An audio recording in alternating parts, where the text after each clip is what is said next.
What is up, YouTube? The Full Grip Games 1K tournament or 2K tournament, I don't know, just ended today, and it was our first in-person event for Brilliant Stars. And, well, this format is new, it's unexplored, and we're heading into Utah, so some of the best competitive players in that region ended up playing some really cool decks, so we're going to take a look at them together. And Riley Holbert, part of the Tag Team Podcast, won the very first, I guess, tournament here with this really cool Duraludon deck. So we're going to look at the top 16 decks. It looks like Full Grip has posted them. I think Andrew will have a link to his VOD in his YouTube for the tournament, so check that out for gameplay and stuff like that. We're just going to cover what the top 16 decks are here, look at them, see if there's anything interesting. And this is our first look at something competitive, actually. So we've got a 4-2 Arceus line and a 2-3 Duraludon line. Now, this is very interesting because you don't want to actually open Duraludon very often, and Riley's playing a copy of Single Strike style Mustard, because with the combos, you can get down to a 0-card hand pretty easily and just get this Duraludon into play using the Mustard, and then you can just use Arceus to power it up. Very simple strategy, not an excessive amount of healing or anything like that, just lots of boss to get, like, you do 220 here, and then with Choice Belt you do 250, so you just, a lot of bosses orders, a lot of Marnies, just a very consistent 4-4-4-4-4 across the board. Collapse Stadium to act as, I guess, like a healing card, pseudo-healing to bump stuff, and also limit your opponent's bench to 4. Really cool list.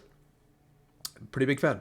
Second place was Mike Gibbs playing this Hoopa Moltres deck that has been very popular recently, and the last format as well, with Wheezing as well. So we've got the Grip of Inteleon line.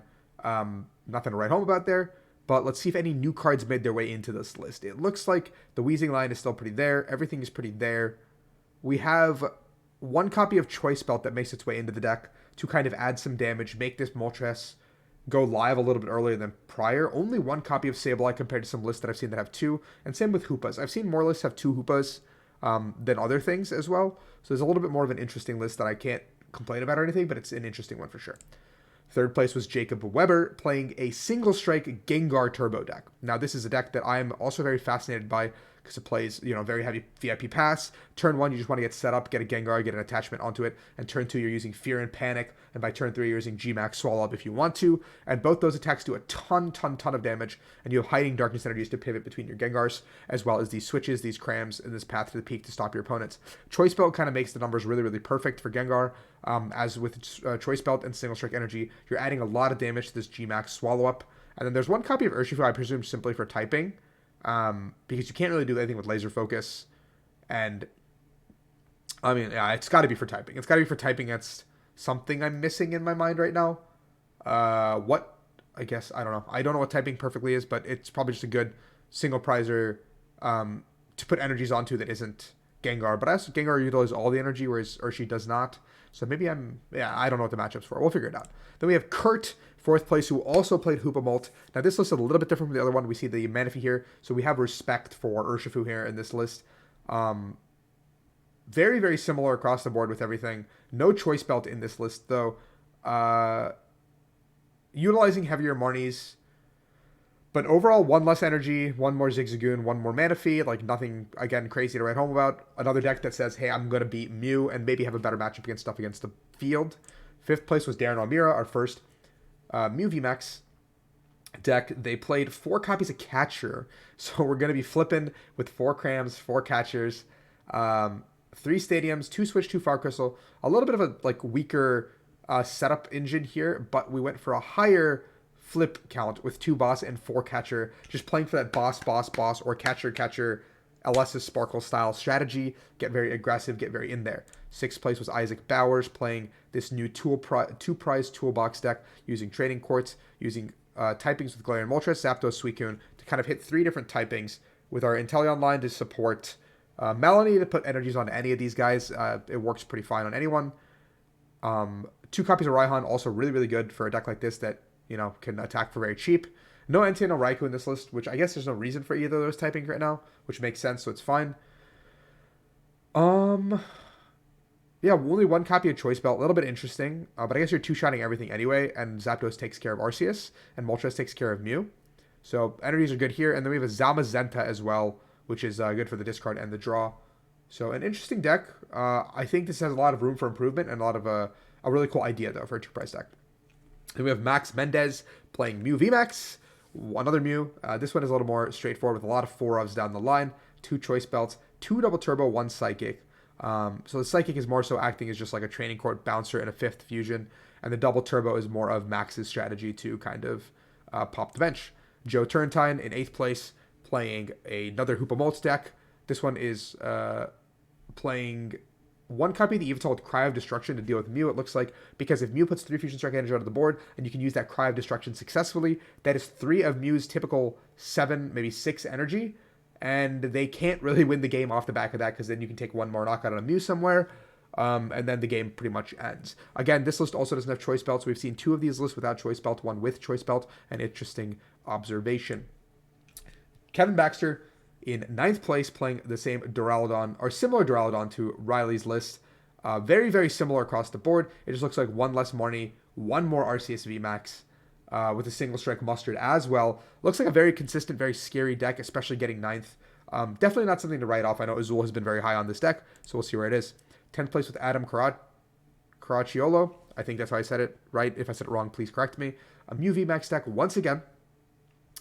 This one has the Rotom Phone, something that we haven't seen in the other 2 lists so far. Only 3 Ultra Ball and only 2 Fog Crystal. So opting for a more, I want to set my top deck, I want to get there. Playing 1 copy of the new Collapse Stadium. And this time we only have 1 Double Turbo and 2 Psychic with 2 Training Court, adding to the grip of stuff. Only 1 Meloetta and 1 Oricorio. So the Meloetta strategy, while it's so prevalent, it's interesting that Adam is only playing 1, where most lists are playing 2 to make sure you get it off if 1 is prized.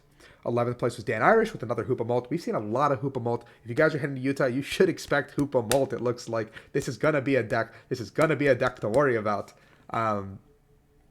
Yeah, it is. 1 choice belt. Again, down the line, everything of the Pokemon looks very standard. The Wheezing, again, something really crazy, something really good where it's supposed to be. 1 training court across everything else looks pretty consistent with the deck, yeah. 12th place was Ryan Ferry. Also playing Mew VMAX. A lot of Mew VMAX, or you're beating Mew VMAX. That's the pattern we've seen here. Ryan's over here playing 8 energy cards with the 3 Psychic, the 4 Fusion, and the Double Turbo. An interesting choice, an interesting addition here. The Crams are still here. The Battle VIP Pass are here. Only 2 Quick Ball, however. But a full grip of 4 Crystal, saying, hey, I think the 4 Crystal and the 3 Psychic Energy are going to be way more important than discarding cards out of my hand. I think Ultra Ball will get that job done perfectly fine. 4 copies of Boss's Orders, maximizing the just boss strategy, or just 2 boss and a knockout on the active strategy. 2 Rose Towers to just draw more cards. Nothing crazy here with like a Collapse Tower or anything. A very interesting list for sure. We have Keegan Ives over in 13th place playing Arceus Ice Rider. Our first little bit of a different deck. Ooh. So we've got the Arceus Ice Rider deck with no double turbo energy. This is very interesting. So we're going to be relying entirely on Melanie to set up our Arceus. And then once our first Arceus is set up, we can play from there. A little bit interesting for sure, because there's only 2 Melanie in the deck with this kind of a build. So we're relying on using, I guess, probably Starbirth immediately on turn 2 to set up, and then go from there, and then we use Path to block off our opponent's powers, abilities, whatever. And then turn 2, we can get this B-Burrow set up with the Industrious Incisors to draw some cards. Ice Rider Calyrex to be our main mid-tier attacker. And then end game, we can use this Yveltal with the Cry of Destruction. Now, I'm very curious how this Yveltal gets set up in 1 turn, because we can't accelerate to it with Trinity Nova or Trinity Charge. We can't Melanie to it either. So this Yveltal is going to be a 2-turn project. That doesn't seem like a surprise. Not the biggest fan of this card if there's no double turbo in the deck. That's the only thing I'll say. 1 Sharon Scare is good. 3 Choice Belt. Very aggressive strategy we're going for here. We're just getting in there. Very cool deck, Keegan. Very, very cool. Cole Connolly playing Leafeon. Another new card, new deck, I guess we haven't seen yet, in the 14th place. We've got the typical Leafeon build here with the 1 Leafeon V-Star, a new addition to the deck. A thinner Inteleon line to make space for other things, it looks like, and a Galarian Moltres package to deal with the Mew. Now, with only 3 Dark, it is a little bit more suspect to get this whole package up and running, but it looks like there's a grip of small trainers to kind of make the game flow. With 2 Jammer, 3 Galar Mine, the strategy of Leafeon still continues to persist to bring things up, be disruptive, and be annoying. With 2 Fan and no Hammers, however, looks like Hammers have exited this version of the list. A couple of switching cards here, a Switch and a Rope, and 1 Net. So not too much switching, but enough to kind of get the job done. The list kind of takes a backseat in its thickness of lines, and it's playing a little more flex cards and getting rid of some of the other cards that we haven't seen prior. So I like this. It's very interesting. And then we have Steve Lavoie in 15th place playing Mew VMAX again. Very recurring theme. Only 3 Battle VIP Pass. Bold call with 4 Cram. So Again, we see the 4 catcher here, another catcher enthusiast here with the 2 bosses orders. Flip cards are scary, but they are good if they get pulled off in the right direction. And we see, this list working out the way it's supposed to, hopefully, with 15th place. 16th place was Michael Slutsky, playing probably one of the most unique Arceus V-Star lists I have seen all day. He sent this to me prior to the event, and I will be making a video on this for tomorrow. So check that out. It's a deck profile, and we'll have some gameplay as well. Arceus V-Star with Flygon and Beedrill. The whole idea is you're going to use Single Strike Mustard to get Beedrill out, which should counter other Arceus decks. Wait, Double Turbo didn't show up here, so maybe there is Double Turbo in Keegan's list. 7, 9, 11, 13, 15, 16, 17, 21, 23, 26, 29, 32, 33, 36, 40, 44, 48. Yeah, so there's Double Turbo in Keegan's list. Never mind, I was mistaken. We got here. Sorry about that, guys. And then in this list, Double Turbo did not show up either, but Michael did have Double Turbos in this list. 3 copies of it to go with everything. You get the Single Strike Mustard up. You get the Beedrill up and running to kind of deal with other decks with Double Turbo, to deal with Single Strike decks, Rapid Strike decks, to deal with Mew VMAX specifically as well. And the Flygon has 160 plus 160 to knock out a VMAX. Yes, it's 4 energy, but you can get there pretty easily with 1 Trinity Nova. And then you have Galarian Zapdos as well to kind of clean up other Arceuses. Very interesting deck.